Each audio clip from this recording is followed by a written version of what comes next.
Pemirsa, seorang pengunjung wanita tertangkap mencuri di minimarket di Kabupaten Bekasi, Jawa Barat. Petugas menemukan susu bayi dan sejumlah barang senilai jutaan rupiah dari celana pelaku.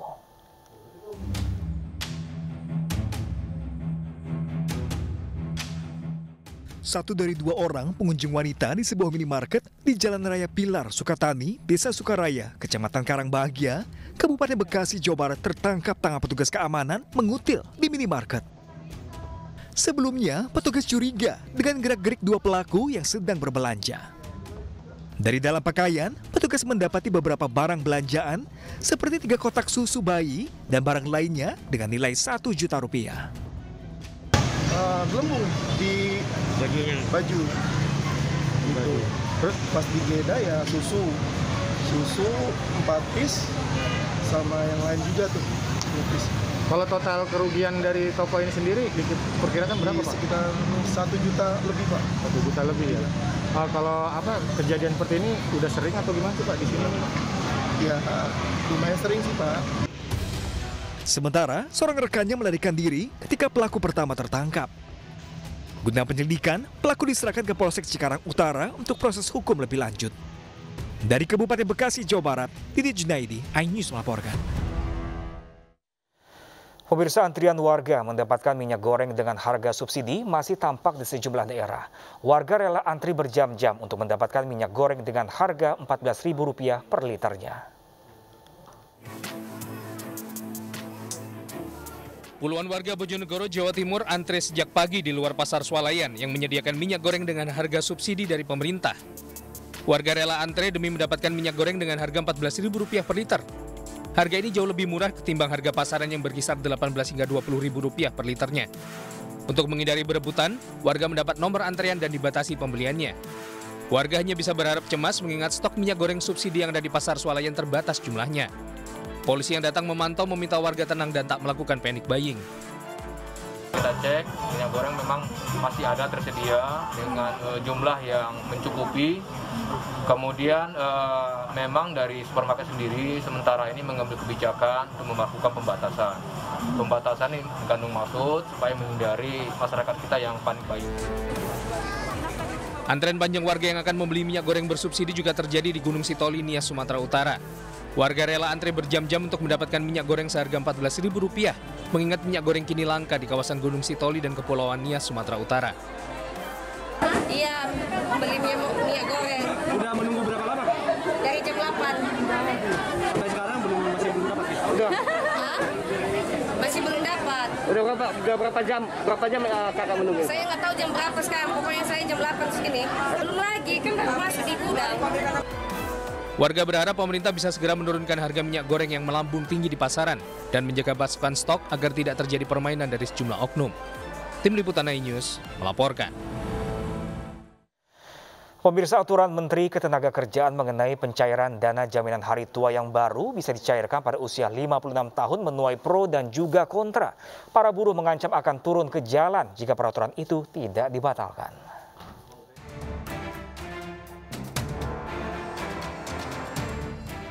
Menteri Ketenagakerjaan Ida Fauziah mengeluarkan aturan baru mengenai pencairan dana jaminan hari tua atau JHT yang tertuang dalam Permenaker nomor 2 tahun 2022.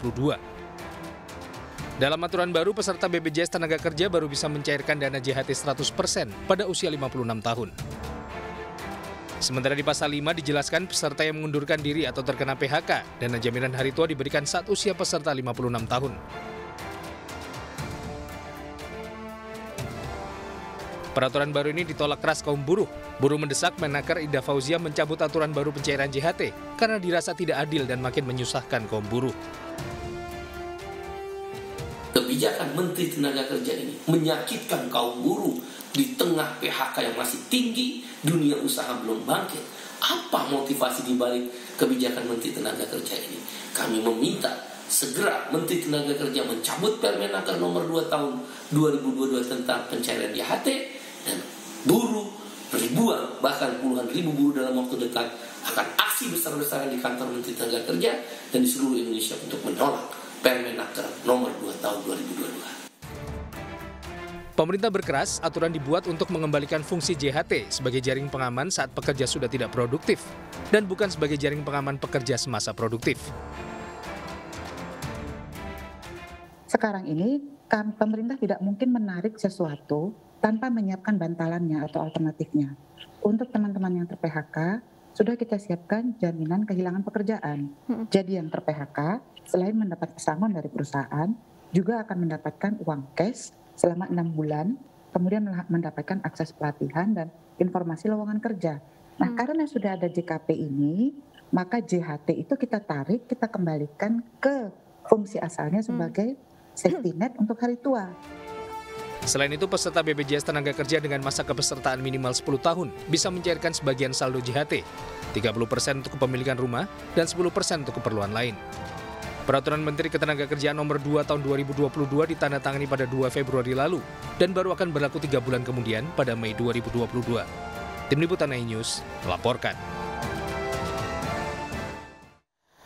Ya, pemirsa, banyak pihak menolak aturan baru pencairan dana jaminan hari tua.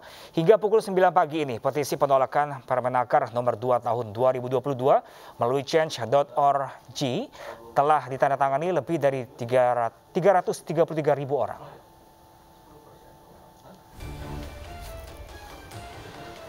Petisi tolak Permenaker Nomor 2 Tahun 2022 tentang aturan baru pencairan dana JHT yang baru bisa dicairkan 100% pada usia 56 tahun telah ditandatangani lebih dari 333.000 orang pada pukul 9 pagi ini dan diperkirakan masih akan terus bertambah.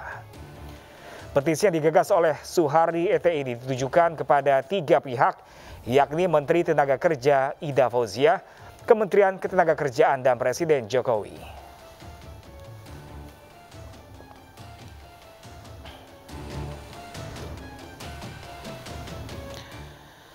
Kita beralih ke informasi lain, pemirsa. Puluhan warga Desa Wadas, Purworejo, Jawa Tengah jalani visum di rumah sakit usai dugaan kekerasan oknum polisi terhadap warga. Gubernur Jawa Tengah Ganjar Pranowo pun datang memediasi warga yang bertikai.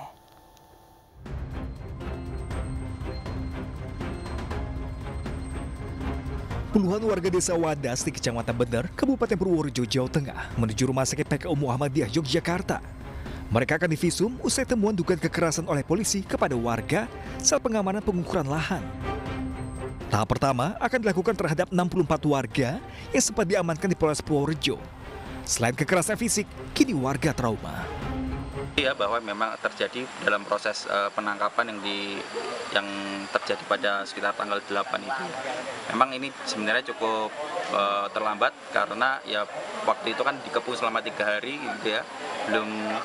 Belum bisa berkomunikasi gitu, mereka belum berani keluar. Nah, hari ini sudah mulai Sementara Gubernur Jawa Tengah Ganjar Pranowo kembali mendatangi warga Desa Wadas yang kontra terkait pengukuran lahan untuk batu andesit tanpa kawalan polisi. Ganjar kembali meminta maaf kepada warga Wadas atas kejadian yang kurang menyenangkan Selasa 8 Februari kemarin. Ganjar berjanji akan menindaklanjuti masukan warga. Ada 3 yang akan kita kerjakan. Yang pertama evaluasi teknis, yang kedua adalah metode pendekatan, dan yang ketiga adalah terkait dengan apa yang selama ini menjadi polemik. Apakah itu yang pro, apakah itu yang kontra. Maka yang terakhir inilah yang saya katakan sebagai cara untuk membuka dialog. Dan dialog ini kayaknya kurang memang. Bendungan benar di wilayah Desa Wadas menjadi akar permasalahan. Warga yang menolak pembebasan lahan untuk penambangan batu andesit ditangkap. Warga menilai penambangan akan merusak sumber mata air dan sawah. Diketahui, Bendungan Bener merupakan proyek strategis nasional lebih 2 triliun rupiah dan diklaim untuk irigasi puluhan ribu hektar sawah dan pembangkit listrik tenaga air. Memang tidak semua warga menolak karena sebagian setuju tanahnya dibeli pemerintah. Sementara Komisi 3 DPR RI meminta ada evaluasi dan penghitungan ulang kebutuhan batu andesit dari Desa Wadas untuk pembangunan Bendungan Bener. Tim Liputan iNews melaporkan.